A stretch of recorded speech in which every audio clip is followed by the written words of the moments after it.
मैं भी मजबूर था। एक दिन बाएं हाथ से इसने शिव को धनुष को उठा लिया।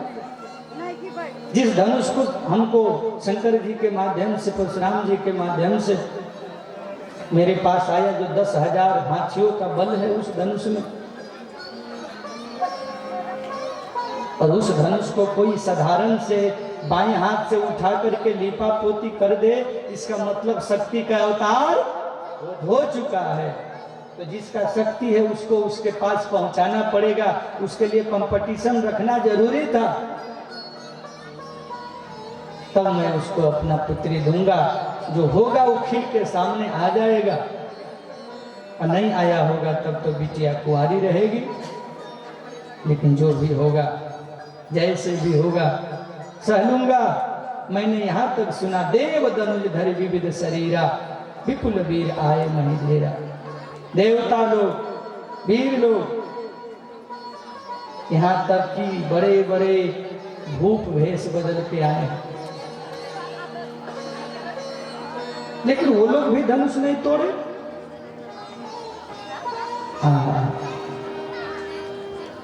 मैं आप सबसे कह देता हूं, धनुष को तोड़ना, उठाना दूर का बात, तिल भर भूमि न सके छोड़ाई। तिल समझते हैं ना? दही चूड़ा खाने से पहले क्या मिलाए थे? उसमें तिल देखे थे ना? उस तिल इतना छोटा सा, अन्न के बराबर भी तुम लोग हिला नहीं पाए। तिल भर भूमि न सके छुड़ाई, उसको तोड़ा भी उसका भी नहीं पाए। और धनुष किसका प्रतीक है? अहंकार का। अरे पूजा पाठ में आओ, अच्छे काम में आओ, तो अहंकार को पीछे टाल के आओ। ईगो को लेकर मत रहो, ईगो लेकर रहोगे तो घरे में रहो, ईगो पीछे रखो। धनुष किसका प्रतीक है? अभिमान का, अहंकार का। अहंकार सबसे नहीं टूटता है, सबसे हटता नहीं है। कौन हटा सकता है? जो राम जैसा संयमी होगा, वही उस अहंकार को तोड़ सकता है, हटा सकता है। घमंडी से कभी और भारी होगा, टूटेगा नहीं। आप लोग थोड़ा सा हिला भी नहीं पाए। अरे सोते समय भी तो हटा देते थोड़ा देर के लिए, 5 मिनट के लिए भी भूल जाता है अपने आप को कि मैं डॉक्टर हूं, मैं ये हूं, मैं वो हूं। अच्छा, वकील का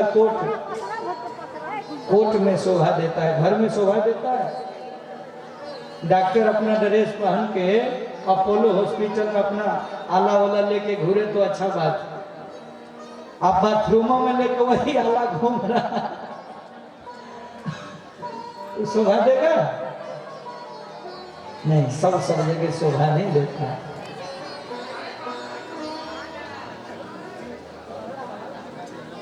वो शोभा नहीं देता। तो जो जिस काम को करना चाहिए आप कर नहीं पाए, अहंकार रूपी धनुष को हिला डुला नहीं पाए, अब अपने अपने लोक को जाओ, अर्थात निज निज गृह जाओ। इसका 2 अर्थ है। एक अर्थ है तो अपने अपने लोक जाओ, और दूसरा अर्थ है निज निज माने भीतर प्रवेश करो, अंतःकरण में देखो, बहिर्मुखी नहीं अंतर्मुखी हो जाओ। और अंतर्मुखी होगे तो क्या होगा? सीता को क्या कहा गया है वेदांत के भाषा में? सीता को शांति कहा गया है। शांति स्वरूपा सीता। तो सीता रूपी शांति को जिसको पाना है, वो निज निज गृह जाना है। वो भीतर प्रवेश करोगे, अंतःकरण में डूबोगे, तो शांति रूपी सीता की प्राप्ति हो जाएगी। बड़ा जाओ कुछ समझ नहीं आया, लेकिन सब चुपचाप रह गए। जनक का उपमान भरा शब्द। एक राजा ने कहा, अब तो चलो, कीर्ति बिहार गए, अपमान भी हो गया। राजा खुला बोला है, चले जाओ चले जाओ। अब तो चले जाना चाहिए घर। लेकिन कई इतना सड़ा बुद्धि के लोग होते हैं, कितनों अपमान हो जाए, वो जाना पसंद नहीं करते, भागना पसंद नहीं करते। जिसको भोज खाने का आदत हो जाता है ना, उसको निमंत्रण आए नहीं आए, कोई बुलाए नहीं बुलाए, जहां पता चल जाए कि गांव में भोज है पहुंच जाता है। कितनों कोई अपमान करे, लाठी लेके खड़ा रहे, कोई फर्क नहीं पड़ता है। लड़की वाला पूछता है किसके तरफ से हो, बोला है लड़का की तरफ से। लड़का वाला पूछता है किसके तरफ से हो, बोला लड़की वाला की तरफ। किसी के तरफ से नहीं है, बीच में। एक सर्कस वाले के पास एक गांव का आदमी गया, बोला हमको भी कुछ काम दे दो भाई, एक दो रोल हम भी दिखा दो। बोले क्या कर सकते हैं, बोला कि 10 आदमी के बदले अकेले खा सकता हूं। बोला ठीक है कला देखा। 10 आदमी के बदले अकेले खा गए। सर्कस वाले ने कहा कि एक रोल और दिखा दो, फिर 2 रोल दिखा दिया, फिर 10 लोग के बराबर खा गया। फिर सर्कस वाले ने कहा फिर और एक रोल दिखा दो। बोला कि अरे भाई रोले दिखाते रहेंगे, घर में जाके कुछ खाएंगे पिएंगे नहीं क्या, भूखे रखोगे? सोचिए कितना खाता था। अपमानित होना बहुत बुरी बात है, स्वाभिमान में जीना चाहिए। जो अपने आत्मा की रक्षा नहीं कर सकता वो जगत में कुछ नहीं कर सकता। उसके जैसा इंसान नहीं धरती पर, सीधे पशु है। कोई सामने से बोल दे तो थोड़ा भी स्वाभिमान जिंदा हो तो रुकना नहीं चाहिए वहां। आवत ही हर से नहीं नैन नहीं सने, तुलसी तहा न जाइए कंचन बरसे। सोना की भी वर्षा हो, उसकी आंखों में प्रेम नहीं हो, देने की भावना हो तो रुकना नहीं चाहिए। राजा लोग फिर भी अभी भी चुप हैं। एक राजा ने दूसरे राजा से बोला अब तो भागो यहां से, अब क्यों रुके हो? अरे क्यों रुके? क्या जनक अपने बेटी को कुंवारी रखेंगे? तो क्या करेंगे? बोले हो सकता है अपने बेटी को बरमाला लेके बुलाएंगे और कहेंगे कि हे बेटी अब तो धनुष नहीं है टूटा, तुमको जो इस राजाओं में जो पसंद हो उसके गला में माला डाल दो, शायद उसमें मेरा नंबर आ जाए, इसलिए मैं जाने वाला नहीं। आशा में बैठा है अभी भी, क्योंकि मूर्ख राजा। लेकिन सब तो सह गए, लेकिन हमारे सुमित्रा नंदन लक्ष्मण जी से नहीं रहा गया। और लक्ष्मण जी कभी राम जी को देखते हैं, कभी गुरु जी को देखते हैं। दोनों तरफ जहां परमात्मा राम बैठे वहां कोई ऐसी भाषा बोल दे, आहा।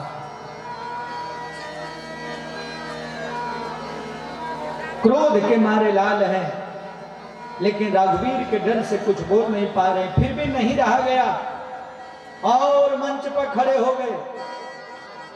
खड़े होकर के बोले हे सभासदों और हे रघुवंश के मुनि भगवान राम श्री राम भैया, रघुवंशियों का एक बालक भी जहां रहता है वहां कोई ऐसी भाषा बोलने का हिम्मत नहीं कर पाता, और आप रघुवंश मुनि हैं और आपके सामने आज ये जनक ने ऐसी अनुचित बात बोल दी। लेकिन बोल दी तो बोल दी, अब सुन लीजिए मेरी भी बात। हे राम, हे भैया, सुनहु भानु कुल पंकज भानु, कहो स्वभाव न कछु अभिमान। मैं अपना स्वभाव कहता हूं, इसमें मेरा अभिमान नहीं है। अगर आपका आदेश पा जाऊं तो जानते हैं क्या करूंगा? कंदु कयो ब्राह्मण उठाओ, मैं इस ब्राह्मण को कच्चे घड़े की तरह उठाऊं और उठा करके कमल के डंटी के तरह तोड़ दूं। जो जन सत प्रमाण ले जाओ, 700 योजन तक लेकर मैं दौड़ जाऊं और ये भी नहीं कर पाऊं तो कर्म धरो धनु हाथ, आज के बाद धनुष बाण लेना छोड़ दूंगा।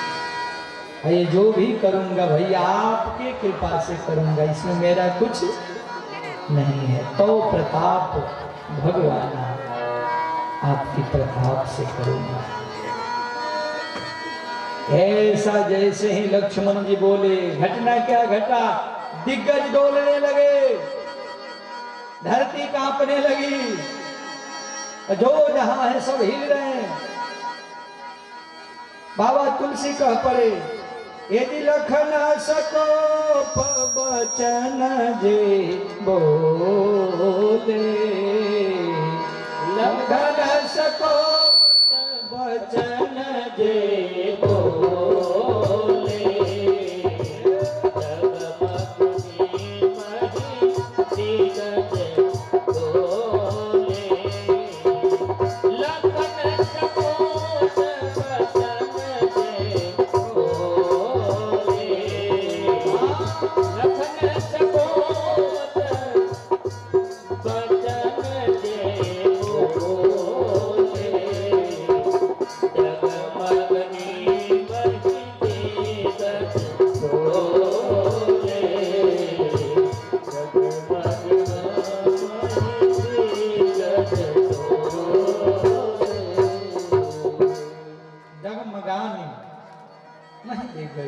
दिग्गज ढोल गए, सब राजा महाराजा डर गए। महाराज विश्वामित्र को थोड़ा सा हंसी आया, वाह वाह चला वाह। और राम जी की तरफ भैया लखन देख रहे हैं। राम जी ने इशारा से कहा, बस बस लक्ष्मण बहुत हुआ। अरे रुको यार, ऐसे ना बोला जाता, थोड़ा रुको, अभी अभी ससुर जी बनने वाले हैं, तुम उनको जनक जी जनक जनक बोल रहे हो, थोड़ा सम्मान से बोलो ना, सीधे जनक जनक कर रहे हो।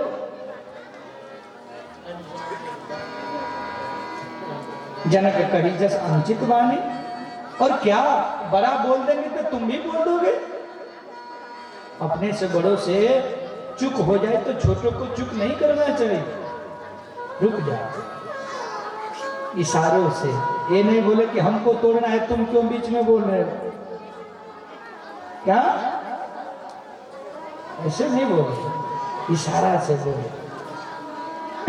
बहुत काम आंख के इशारे से बन जाता, आंखों की भाषा। सही नहीं रघुपति लखन ने मारे। किसी कवि ने कहा, लड़ गई निगाह तो खफा मांगती है, झुक गई निगाह तो अदा मांगती है, मिल गई निगाह तो वफा मांगती है। बैर की भाषा, प्रेम की भाषा, झगड़ा की भाषा, आंख की बहुत भाषा होती है।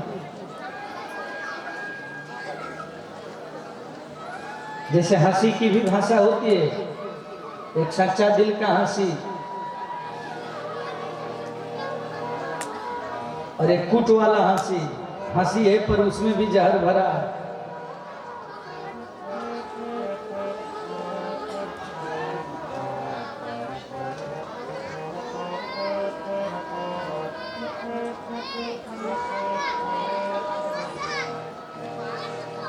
राम जी ने कहा, देखो भाई तुमने तो ठीक ही कह रहे हो, लेकिन मैं कब से चाह रहा हूं धनुष तोड़ दूं, लेकिन गुरु जी बैठे हैं और जब तक गुरु जी का आदेश नहीं होगा अपने से मैं कैसे धनुष तोड़। और मानो यह इशारा लक्ष्मण जी का राम जी के तरफ नहीं था, गुरु जी के तरफ था। अरे गुरु जी जल्दी आदेश दो। और मानो लक्ष्मण जी की भाषा गुरु जी तक पहुंच ही गई और गुरु जी समझ गए अब समय हो चुका है। बोल पड़े, उठहूं राम भंजहूं भव चापा, उठहूं राम भंजहूं भव अपने नाम के लिए नहीं तोड़ना, जनक के विषाद को मिटाना है। मेटहु तात जनक परितापा, मेटहु तात जनक परितापा। करोगे बेटा तो समस्या का समाधान के लिए करोगे, बड़ाई के लिए नहीं। ये समाज की समस्या है धनुष, और इस धनुष को तोड़ोगे तो जनक को सबसे अच्छा आनंद आएगा। इसलिए हे बेटा, हे राघव, अब खड़े हो जाओ। गुरु का वचन सुनकर के गुरु के चरणों में प्रणाम किए। जैसे शेर का बच्चा खड़ा होता है, वैसे मंच पर मेरे ठाकुर जी खड़े हो। राजाओं की आशारूपी रात्रि की समाप्ति भई और मुनियों के मन के कमल खिल गया। बार बार प्रणाम वंदना करते हुए धीरे धीरे चल पड़े। गोस्वामी बाबा बोले कि हाथी के तरह जा रहे। हाथी मतलब हाथी अपने चाल में मस्त चले, लेकिन जिस गांव से हाथी जाए उसी गांव के कुत्ता पीछे पड़ जाते हैं। लेकिन हाथी के चाल में कोई प्रभाव नहीं पड़ता है, वो अपना काम कर रहा है। अच्छा, कुत्ता लोगों को जानते हैं दुश्मनी किस बात का रहता है?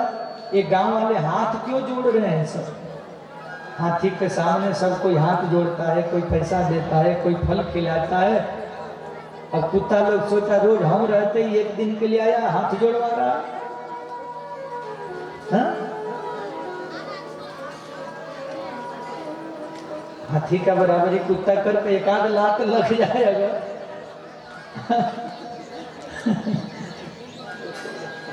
लेकिन फिर भी भोंकना छोड़ते नहीं। एक संत सुना रहे थे, एक बार विदेश के कुत्ता को भारत के कुत्ता से दोस्ती हो गया, तो विदेश वाले ने कहा कि देखो भाई, तुम्हारे इंडिया जाने का मन करता। तो भारत वाले ने कहा क्यों भाई, अमेरिका में खाने पीने का कमी है? बोले नहीं, कमी कहाँ है, जिस प्लेट में सेठ जी का बेटा खाता है उसी प्लेट में मैं भी खाता हूँ। अच्छा, घूमने का कमी? बोले ना, जिस गाड़ी पर मैं घूमता उसी गाड़ी पर सेठ जी। तो सोने का परेशानी? बोले ना, जिस पलंग पर सब सोते वहां मैं भी सो लेता। तो भाई दिक्कत क्या है? अमेरिका इतना संपन्न देश है, इतनी भौतिकता है, इतना मनी है, इतना डॉलर है। अब भारत में आओगे, पिछड़ा देश में, यहाँ गरीबी, भूखमरी, अशिक्षा, क्या करोगे आके? विदेश के कुत्ता ने कहा भले भारत में सब समस्या है, दुख ही दुख है, पर एक चीज है भारत में, छूट है। बोले हमारे अमेरिका में सब कर सकते हैं पर भौंक नहीं सकते हैं, और इंडिया में जितना चाहो उतना भौंक सकते हो, कोई रोकने वाला नहीं है। जिस बात पर जिसके मन में जो आए सो बोल सकता है। सच बताए, आजकल तो कोई संविधान जलाने लगता है, कोई भारतीय किताब जलाने लगता है, कोई धर्म ग्रंथ जलाने लगता है, कोई किसी को गरिया देता है, किसी देवी देवता को गरियाता है, कुछ से कुछ बोलते कहता रहता है। सरकार के प्रति भी क्या क्या लोग बोल देते हैं कर दे, क्योंकि भारतीय संविधान और भारत में हम लोग गणतंत्र को और चुनाव को सम्मान देते हैं, लेकिन यही बात विदेश में नहीं है। सरकार के खिलाफ मजाल है, कोई कुछ बोल देगा। चाइना का हाल देखिए, रूस का हाल देखिए, आजादी बिल्कुल नहीं। अरे दक्षिण कोरिया को देखिए ना, वहां का एक राजा है तानाशाही, वो क्या नाम है, किम जोंग? हाँ हाँ, शायद वैसे ही कुछ है। उसके रिश्तेदार थे फूफा जी। सभा में बैठा था फूफा जी, अचानक कोई मीटिंग चल रही थी, फूफा जी को झपकी आ गया, थोड़ा सा 2 मिनट के लिए आंख झपकी आया। कोरिया का तानाशाह राजा ने जानते हैं क्या किया? 20 कुत्ता के सामने डलवा दिया और नोच नोच के कुत्ता खा गए उसको। ऐसा क्रूर शासक है। एक सैनिक ने थोड़ा सा उसके विरुद्ध में कुछ लिख दिया था, 2 शब्द, उसको सीधे तोप पर बनवा के उड़वा दिया।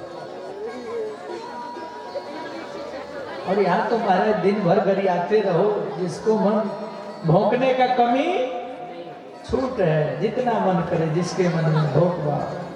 जैसे राजा लोग भौंक रहे थे पर राम जी पर उसका कोई असर नहीं पड़ा, सहज जा रहे थे राजा लोग। ये धनुष तोड़ेगा, ये दशरथ का बेटा से धनुष टूटेगा, ये छोटा सा है, हम लोग इतने वीर हैं, हमसे धनुष नहीं टूटा, क्या ये धनुष तोड़ेगा? भी नहीं तोड़ेगा। बाबा तुलसी कहते हैं, सहज ही चले सकल जग स्वामी, मक्त मंजुवर कुंजर गामी। धीरे धीरे धनुष के पास पहुंचे।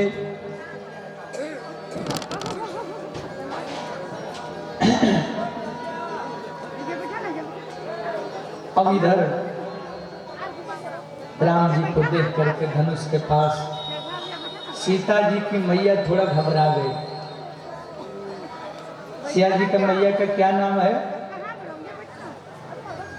बोलो मैया। हाँ, पार्वती जी के मैया का क्या नाम है? हाँ, मैना। उसमें सू लगा दो, क्या हो गया? हाँ, सुनैना। तो सीता जी के मैया का नाम सुनैना। माँ सुनैना घबरा गई कि ये छोटे छोटे बालक हैं, इनसे कोई लफड़ा झगड़ा हो जाए तो अयोध्या को हम लोग क्या जवाब देंगे? महाराज को कहो ना, ये धनुष तोड़वाने का कार्यक्रम बंद कराए, जो भाग में होगा सो होगा, सबको विदा करे, हटो यहाँ से। ये छोटा बच्चा है, ये धनुष तोड़ पाएगा? जनक जी हिल गए, फिर अब यहाँ सुनैना हिल गई। लेकिन उसी सुनैना जी के बगल में एक दासी बैठी थी। दासी ने कहा, अरे देवी रुको रुको, महारानी घबराओ मत। आप क्या समझ रही हो? जो तेजस्वी होता है, जो ओजस्वी होता है, उसकी महानता उम्र से नहीं देखी जाती, कर्म से देखी जाती है। खुदीराम बोस मात्र 17 वर्ष का जवान लड़का, लेकिन ऐसा क्रांति का बिगुल बजाए कि पूरे भारत के जवानों को जगा के चले गए और फांसी पर चढ़ गए। मात्र 21 वर्ष के भगत सिंह देखन में छोटन लगे पर भाव करे गंभीर। जो तेजस्वी होता है, ओजस्वी होता है, उसकी महानता उम्र से नहीं काम से देखी जाती है। तुम छोटा मत समझो इनको, बहुत बड़े हैं अंदर से, बहुत बड़े। तो सुनो, मंत्र कितना छोटा, पर ब्रह्मा विष्णु महेश को भी अपने बस में जपने वाले लोग कर लेते हैं। तो क्या मंत्र छोटा है?